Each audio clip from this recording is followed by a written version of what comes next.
Tinubu said, without me, Nigeria would have been bankrupt. I don't even want to go into the real news because when I heard it, I just got infuriated. When I read it, I said, "What kind of nonsense? Is this man? Is he mocking? Is he mocking Nigerians?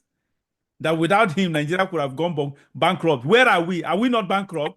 That he has taken multiple loans within 2 years. In less than 2 years, he took billions of dollars loans. Huh?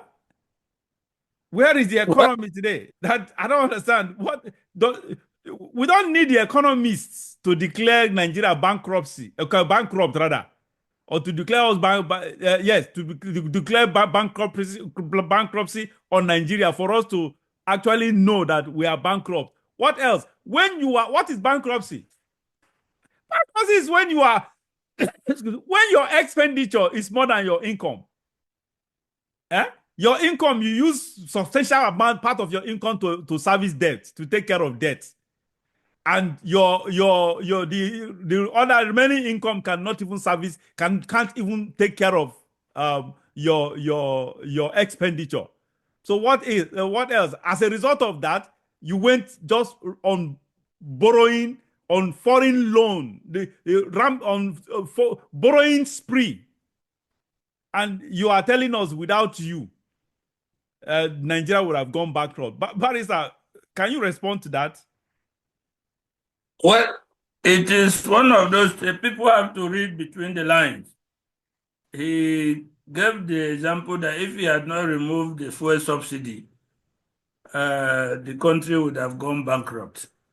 I can only understand that in the context of, well, if the subsidy has not been removed, so to speak, if we do not have taxation increase across the board from telephone charges, from NEPA, electricity charges, all across the board, all manner of revenues, if they have not increased, the political class would have had nothing to chop in the way they're chopping now. That is the way I understand that statement, because for it to make sense to me, that is the way I want to understand it. And that is the message I believe the politicians understand. If these measures had not been taken, money would not have been made available for them to embezzle, to chop as they please, as they are doing now. With all Now the come back to the real thing. If today Nigeria has not officially entered a recession or bankruptcy, it's because the doomsday is being put forward. When I say officially, I mean pronouncement by government, by the World Bank, by IMF and the economic bodies. But me and you know that the situation is nothing different from a recession, from a bankrupt nation. Tinubu has continually touted increased revenue as one of the success of his administration. I heard where he was addressing governors and telling them that every governor has received 5 times what he used to receive. And nobody could point him to the fact that the 5 times allocation we receive now, the value of it is less than half of what we used to receive. So is that a step forward or a step backward? If before you are taking 30, your revenue was 30,000 and you could buy a car with it, and now your revenue is 150,000 and you cannot buy a car, the same car, is that an item of progress or backwardness? For me, it is total backwardness rather than progress. But everywhere he goes, he cites this revenue increase as one of the successes of his administration. And the governors are so timid. So nobody is pointing out that the value of what we're getting now is far less than what we used to get. So it cannot be counted as success. But he is getting away with it. Now he has added another feature that if he didn't take this step, Nigeria would have been bankrupt. How could we have been bankrupt if we do not have to bear the burden of the political class in their millions, feeding on the economy, mercilessly feeding on the economy? you cannot even talk of bankruptcy. Of course. It is the volume of the economic class feeding like vultures on the economy that threatens bankruptcy for the country.